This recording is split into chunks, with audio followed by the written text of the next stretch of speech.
your way.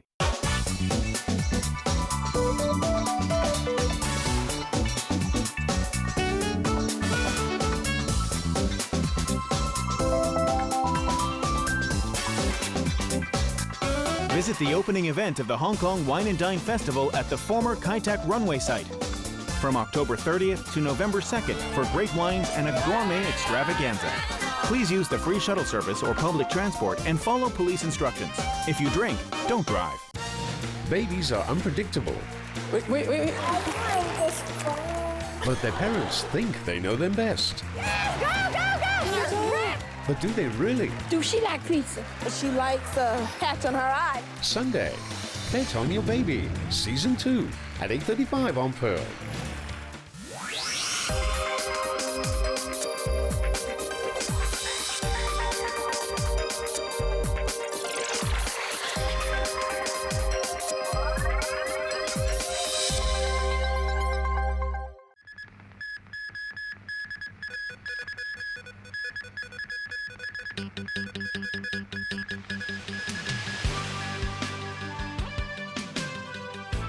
James Tian stripped of his CPPCC membership and steps down as Liberal Party leader. Questions over donations to Hong Kong U handled by an Occupy Central organizer. And a fiery end to a privately operated supply mission to the International Space Station.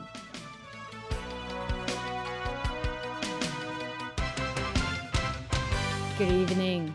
The nation's top advisory body has decided to strip Liberal Party lawmaker James Tian of his membership on the National Committee of the Chinese People's Political Consultative Conference.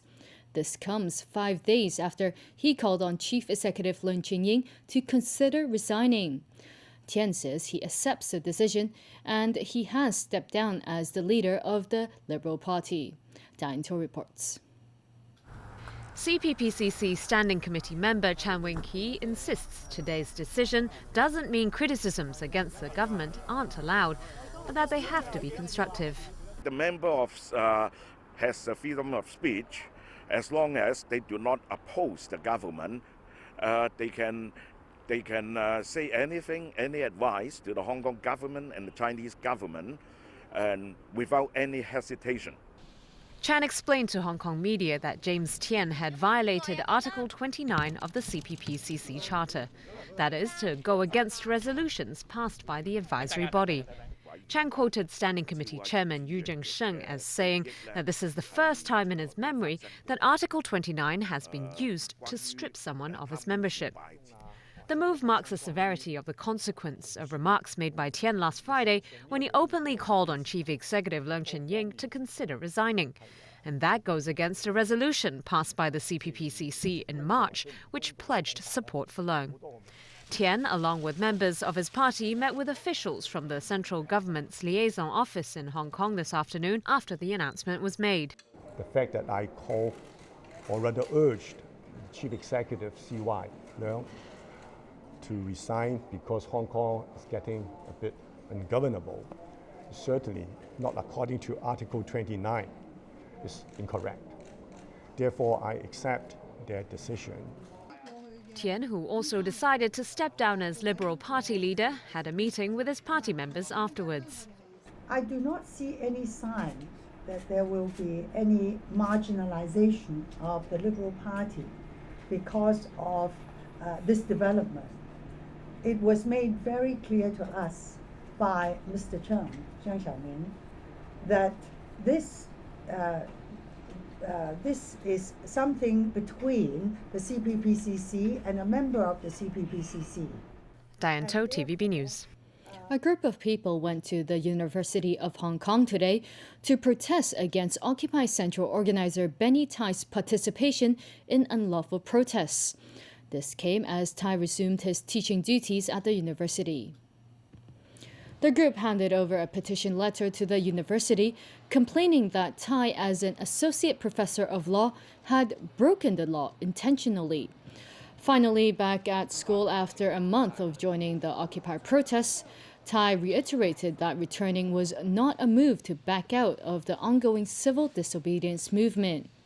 Meanwhile, emails sent to the media have raised questions over anonymous donations to the university handled by Thai, totaling $1.45 million. Owen Fung has the story. With emails alleging that Benny Tai had handled anonymous donations to the University of Hong Kong totaling $1.45 million, will the incident be interpreted as external forces influencing the ongoing movement?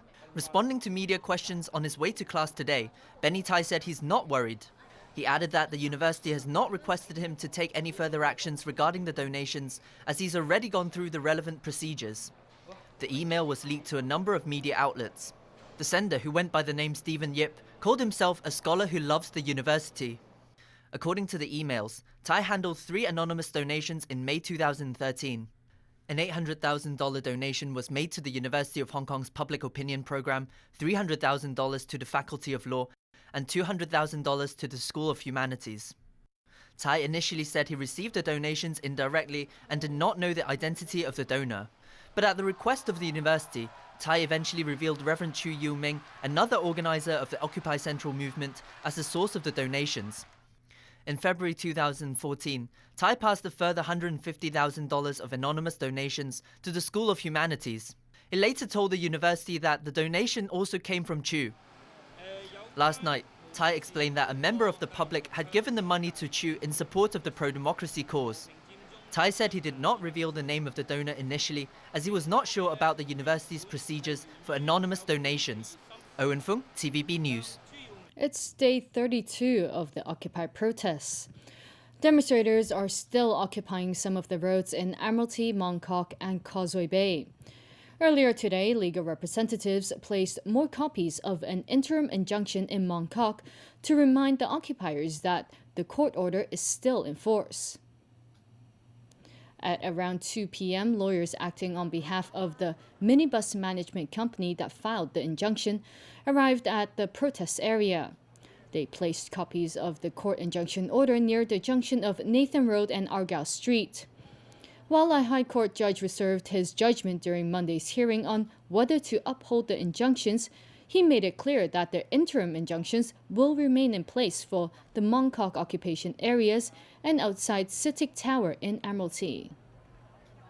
A teenage boy allegedly tried to set off homemade explosives at a police station last night, but officers stopped him in time. Police arrested him and later found more explosive materials at his home in Pak Fu Lam. Stephanie Cho reports. Authorities accompanied the 15-year-old to his Wafu estate flat where they searched for explosive materials.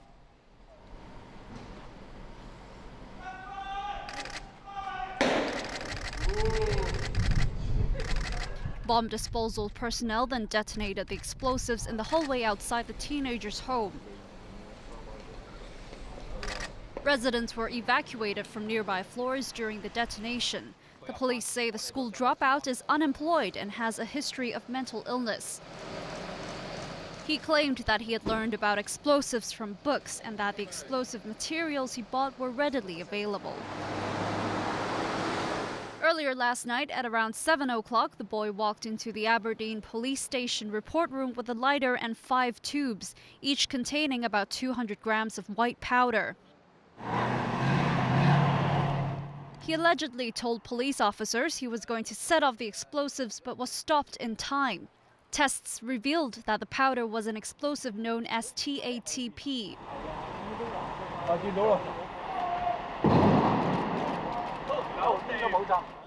Officers detonated the explosives at the police station's car park. Reporting services and telephone lines at the station were temporarily suspended. The Hong Kong Island Regional Crime Unit is following up on the case. Stephanie Choi, TVB News. The Hong Kong Medical Association today proposed to shorten the internship period for overseas doctors from 12 months to 6 months, provided that they work in the public sector for 3 years. As Owen Fung reports, the association believes this will help ease manpower shortage in the public sector. With around 200 to 300 vacancies, doctors in public hospitals are in short supply. Today, the Hong Kong Medical Association announced a proposal which it believes could help ease manpower shortage in the public sector. Currently, doctors with overseas qualifications have to pass a licentiate exam and undertake a 12-month internship if they wish to practice in Hong Kong. But under the proposal by the Hong Kong Medical Association, overseas doctors can shorten the internship to 6 months on the condition that they work in public hospitals for 3 years. Upon completion of the 3-year contract, these doctors can then become fully licensed. But if any of them wishes to practice in the private sector, then he or she will need to complete the year-long internship before becoming fully licensed. President of the Medical Association, Louis Shi, said that some overseas doctors are reluctant to work as interns as the pay is low, while others are already specialists in their own countries. Shortening the internship period, therefore, should make it more attractive for overseas doctors to work in the public sector.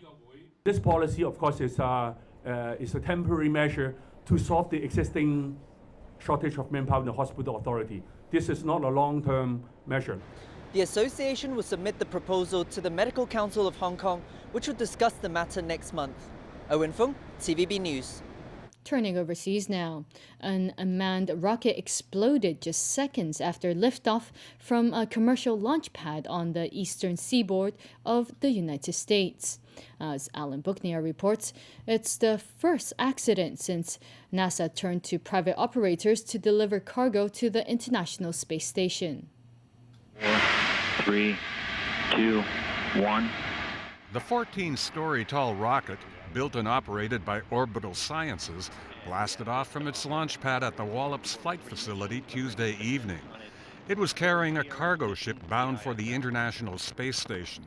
But seconds into the launch, it exploded and plunged to the ground in a huge ball of flames and smoke. Authorities say no one was hurt.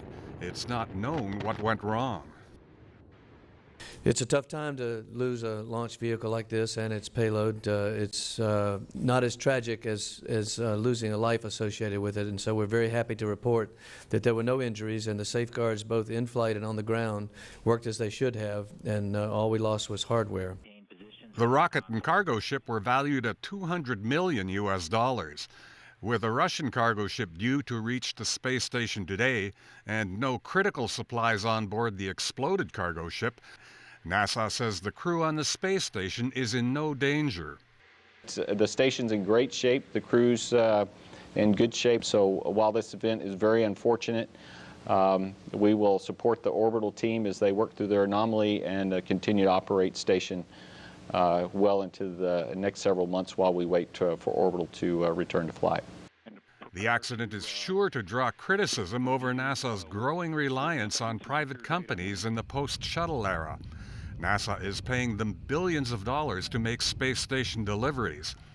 It also raises fresh questions about the use of Russian engines in U.S. rockets. In May, a similar Russian AJ-26 engine exploded during a ground test. No cause for that has been released. Alan Booknier, TVB News. China's lunar orbiter is on its way back to Earth after performing a lunar swing-by. Authorities say the unmanned spacecraft is in good condition and is expected to return to Earth on November 1st.